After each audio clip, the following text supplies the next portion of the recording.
Hello everyone.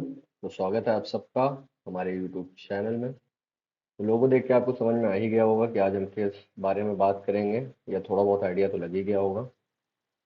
चलिए शुरू करते हैं। आज हम बात करेंगे इंडियन आर्मी की वैकेंसी जो कि लॉ स्टूडेंट्स के लिए है, दैट मीन्स जैग, जज, एडवोकेट जनरल। अब देखिए, सुनने में ही ये कितनी डिग्निफाइड पोस्ट लग रही है। तो इस पोस्ट के लिए मेहनत करना तो बनता है, वो भी लॉ स्टूडेंट से। जबकि ये एक्सपेक्ट किया जाता है कि जो कुछ नहीं करता वो लॉ करता है। ठीक है।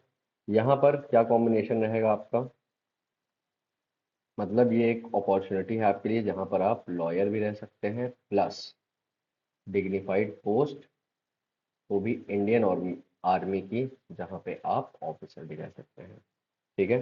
रिक्वायरमेंट क्या, कोई रिटन एग्जामिनेशन नहीं निकालना है। रिक्वायरमेंट सिर्फ एक एलएलबी या बीएलएलबी की degree, that means law background होना चाहिए आपका, उसके लिए ये पोस्ट है। ठीक है। तो चलिए नोटिफिकेशन रीड आउट करते हैं। इससे पहले कि नोटिफिकेशन रीड आउट करें, अगर आपको ऐसे और वीडियोस चाहिए, नोटिफिकेशन की अपडेट चाहिए टाइमली, तो प्लीज़ वीडियो को सब्सक्राइब करिए। तो क्या कह रहा है, एक बार हेडलाइन पढ़ लेते हैं। Join Indian army zag entry scheme 34th course, short service commission. Short service commission का मतलब क्या होता है, दैट इज़ फॉर 14 ईयर्स। इसके बाद आपको ऑप्शन मिलेगा परमानेंट कमीशन का भी, लेकिन उसकी एलिजिबिलिटी आपको क्रॉस करनी पड़ेगी। ठीक है। चलिए शुरू करते हैं। इनिशियली आपके लिए बहुत अच्छी अपॉर्चुनिटी है जहाँ से आप फ़ायदा उठा सकते हैं। चलिए नोटिफिकेशन रीड आउट करते हैं और शॉर्ट में सिंप्लीफाइड वे में समझते हैं कि क्या बोल रहा है और क्या रिक्वायरमेंट्स है। चलिए तो शुरू करते हैं। सबसे पहले क्या बोल रहा है, application are invited from unmarried male and unmarried female law graduates. तो ये आपको पहले ही बता चुका हूँ कि लॉ ग्रेजुएट्स के लिए है। क्या बोल रहा है, मेल और फीमेल दोनों कर सकते हैं, लेकिन कैसे होने चाहिए, क्राइटेरिया क्या है, अनमैरिड। ठीक है, मतलब मैरिड लोगों के लिए नहीं है। दूसरा कह रहा है शॉर्ट सर्विस कमीशन। अब शॉर्ट सर्विस कमीशन क्या होता है, ये होता है 14 ईयर्स का। यहाँ से आप परमानेंट कमीशन में भी जा सकते हैं, लेकिन उसकी एलिजिबिलिटी अलग होगी। ठीक है। चलिए, आपको शुरुआत में बताया था ये चीज़ मैंने कि शॉर्ट सर्विस कमीशन का मतलब होता है 14 ईयर्स के लिए। ठीक है। अब देख लेते हैं इसकी एलिजिबिलिटी। एलिजिबिलिटी क्या बोल रही है कि सिटीजन होना चाहिए इंडिया का, सबसे पहला। दूसरा पॉइंट, सब्जेक्ट हो सकता है कहाँ का, नेपाल का। Getting it. थर्ड पॉइंट क्या बोल रहा है कि माइग्रेशन हुआ होना चाहिए। माइग्रेशन होना चाहिए, माइग्रेशन एज इन मतलब आप किसी कंट्री से इंडिया में आ रहे हैं, लेकिन अगर आप आ रहे हैं तो आपके पास क्या होना चाहिए, eligibility, certificate of eligibility has been issued by the government of India. मतलब आपके पास एक सर्टिफिकेट होना चाहिए, और उस सर्टिफिकेट को कौन इशू करेगा, गवर्नमेंट ऑफ इंडिया। तभी आप अप्लाई कर सकते हैं। लेकिन एक स्पेशल प्रिविलेज है। स्पेशल प्रिविलेज किसे है, सब्जेक्ट ऑफ नेपाल। अगर आप गोरखा हैं तो आपको प्रूव करने की ज़रूरत नहीं है, कोई भी सर्टिफिकेट देने की ज़रूरत नहीं है। ये कह रहा है not be necessary in the case of candidates who are Gorkha subject of Nepal. देखिए एक गोरखा रेजिमेंट होती है, तो इसलिए उनको स्पेशल प्रिविलेज दिया गया है। अब बात कर लेते हैं बी पॉइंट, जो कि बात कर रहा है age limit. Generally age limit क्या है आपकी, नॉर्मल सिनेरियो में 21 टू 27। 21 साल से 27 साल तक के लोग इस फॉर्म को भर सकते हैं, और ये डेट आपकी कब तक होनी चाहिए, 1 Jan 2025। ठीक है, मतलब इस डेट पे आपको 21 क्वालिफाई कर जाना चाहिए या 27 के बिलो होना चाहिए। ठीक है। और आगे क्या बता रहा है कि born not earlier than 2 Jan 1998। मतलब क्या कह रहा है कि इससे पहले आप बॉर्न नहीं होने चाहिए, और दूसरी डेट है सेकेंड 1 Jan, सॉरी 1 Jan 2004। तो मतलब इसके बाद आपका बर्थ नहीं होना चाहिए। ठीक है, तो ये आप देख लीजिएगा, रीड कर लेंगे तो समझ में आ जाएगा, कुछ ऐसा नहीं है। ये पॉइंट नोट करने वाला है कि आपके जो मार्कशीट है उसमें आपकी डेट ऑफ बर्थ सही हो, क्योंकि ये मैच कहाँ से करेंगे, मार्टिकुलेशन या सेकेंडरी स्कूल एग्जामिनेशन। ठीक है, मतलब आपके 10th 12th के सर्टिफिकेट से आपकी डेट ऑफ बर्थ मैच की जाएगी। ठीक है।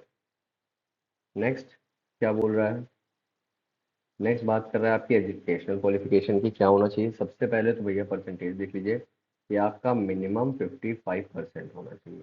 ठीक है, किसमें, अब दो कैटेगरी के लोग, एलएलबी या BLLB, that is 3 year graduation या 10+2 के बाद 5, 10+2 के बाद एलएलबी या 10+2 के बाद बीएलएलबी। ठीक है, मतलब 10+2 का मतलब आपके 12th के बाद आपने एलएलबी करा, उसके पहले बीए करा, कुछ भी करा। ठीक है, मतलब आपके पास ये 3 ईयर कोर्स की भी डिग्री हो सकती है, आपके पास 5 ईयर कोर्स की भी डिग्री हो सकती है। ठीक है, दूसरा क्या कह रहा है कि अगर क्लैट पीजी, अगर आप एलएलएम जो है क्वालिफाइड हैं और एलएलएम अपेयरिंग स्टूडेंट हैं, तो क्लैट पीजी 2024 का स्कोर कार्ड, ये देखिए पिछली बार भी था, क्या बोलता है कि स्कोर कार्ड मैंडेटरी है, और अगर आप इसे प्रूव नहीं कर पाएंगे वहाँ पे सेंटर पे, तो आप एलिजिबल नहीं होंगे। ये कहाँ पे कह रहा है, ये देखिए, इस पॉइंट को अगर आप पढ़ेंगे तो आपको बता देगा। ठीक है, तो क्या हुआ, पहला पॉइंट, आपके पास B L L B, L L B दोनों कैटेगरी के लोग इस फॉर्म को भर सकते हैं। ठीक है, अगर एलएम क्वालिफाइड और एलएम अपियरिंग स्टूडेंट है तो क्लैट पीजी का स्कोर कार्ड होना चाहिए। कैंडिडेट की एलिजिबिलिटी होनी चाहिए बार काउंसिल ऑफ इंडिया या स्टेट में रजिस्ट्रेशन कराने के लिए, मतलब आप एलिजिबल होने चाहिए कि आप रजिस्ट्रेशन करा सकते हैं बार काउंसिल ऑफ इंडिया में और स्टेट में। ठीक है, candidate should be from a college university recognise by the bar council of India. तो आजकल हर जितने भी कॉलेजेस हैं वो सब बार काउंसिल ऑफ इंडिया से रिकग्नाइज हैं, तो कोई इतना इशू नहीं है। ठीक है, चलिए, नोट में क्या कह रहा है, सेम चीज़ कि bar council of India state में अगर आप रजिस्ट्रेशन करा सकते हैं तभी आप एलिजिबल हैं। और दूसरी चीज़ कि आपको all candidates desirous of applying for JAG entry are mandatorily required to get their CLAT PG 2024। ठीक है, बेसिकली ये सीधी सी बात कर रहा है कि जब आपसे मांगा जाएगा तो आपको सर्टिफिकेट प्रूव करना पड़ेगा, अगर आप सर्टिफिकेट प्रोड्यूस करना पड़ेगा, अगर आप सर्टिफिकेट प्रोड्यूस नहीं कर पाते हैं तो आपका कैंडिडेट कैंसिल हो जाएगा। तीसरी चीज़, वैकेंसी की बात कर लेते हैं, सबसे इंपॉर्टेंट, कितनी वैकेंसी है, तो 10 वैकेंसी हैं overall, 5 for main and 5 for women, और ये कैसे होंगे, अनमैरिड होंगे। ठीक है, चलिए आगे बढ़ते हैं। चलिए, तो टर्म एंड कंडीशन की बात कर लेते हैं, क्या रिक्वायरमेंट रहेगी। तो आपको पहले बता चुका हूँ कि 14 साल की रहेगी, शॉर्ट सर्विस कमीशन। ठीक है, एसएससी, और उसके बाद आपको ऑप्शन मिलेगा परमानेंट कमीशन का, अगर आप क्वालिफाई कर जाते हैं। अगर नहीं करेंगे तो फिर जो है आपको और ऑप्शन दिए जाएंगे जिसके लिए अगर आप सूटेबल हैं, तो अगर आप किसी भी चीज़ के लिए सूटेबल नहीं है तो आपको छोड़ना पड़ेगा। ठीक है, ये सब चीज़ें उतनी इंपॉर्टेंट नहीं है, ये आप खुद से पढ़ सकते हैं, कमीशन वगैरह का डेफिनेशन। ठीक है, ये सब कोई मतलब नहीं है। बात करते हैं ट्रेनिंग की, ट्रेनिंग कहाँ पे होगी। ट्रेनिंग होगी आपकी 49 वीक्स की, और कहाँ पर होगी, ऑफिसर ट्रेनिंग एकेडमी OTA। ठीक है, ये कहाँ पर है, ये है चेन्नई में। तो 49 वीक्स की आपकी ट्रेनिंग होगी। ड्यूरिंग ट्रेनिंग आपका पे होगा, वहाँ पर जो पे होगा वो आपका होगा 56,200। ठीक है, बाकी स्मॉल स्मॉल चीज़ें, मेडिकल एग्जामिनेशन, ये सब वो सब, ये सब चीज़ें आप देख सकते हैं। ठीक है, और जो सारी एक्सपेंसेस हैं वो आपकी गवर्नमेंट के ऊपर रहेंगी।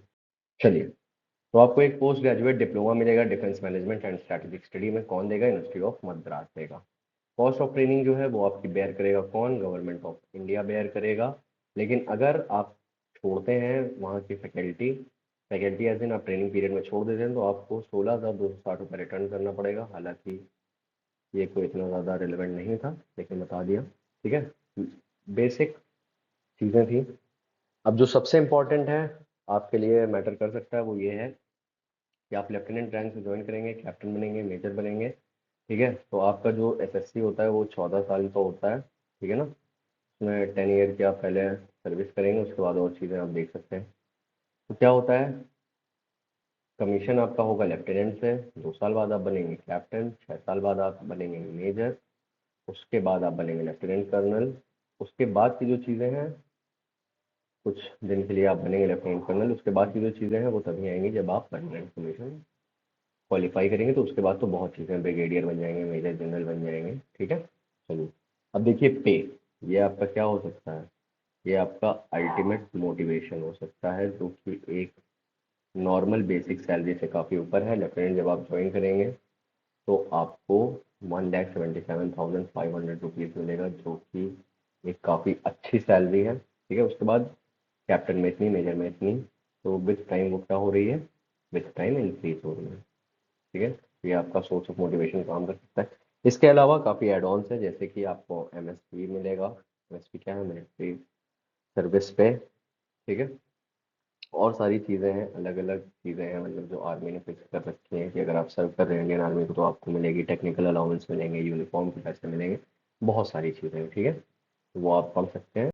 यहाँ पर देखिए अदर अलाउंसेस दिया हुआ है, तो आप देख सकते हैं। हालांकि ये अभी आपके ज़्यादा काम का नहीं है जब तक आप क्लियर नहीं कर लेते हैं। देखिए ये जो आपको बताया था कि यूनिफॉर्म अलाउंस होगी और सारी तरह की जो चीज़ें हैं, आपका रिस्क ज़्यादा होगा तो अलाउंसेस ज़्यादा होंगे, रिस्क लो होगा। ठीक है, ये सब सब सारी चीज़ें जो है ये आपके लिए बाद में मैटर करेंगी जब आप क्वालिफाई कर जाएंगे, DA वगैरह जो भी है। ठीक है, अभी ये आपके मैटर की नहीं है, अभी आप बस उतनी चीज़ें जानिए जितनी इंपॉर्टेंट है आपके फॉर्म भरने के लिए। चलिए, सबसे ज़्यादा इम्पोर्टेंट है कि एप्लीकेशन में आपको कोई भी गलती नहीं करनी है। ठीक है, तो कहाँ पे कह रहा है, कहाँ पे आप जा सकते हैं, तो लिंक जो है वो आपको डिस्क्रिप्शन में भी मिल जाएगी। joinindianarmy.nic.in पर जाकर के आपको कहाँ पे क्लिक करना है, ऑफिसर एंट्री एप्लीकेशन लॉगिन पे आप क्लिक करेंगे।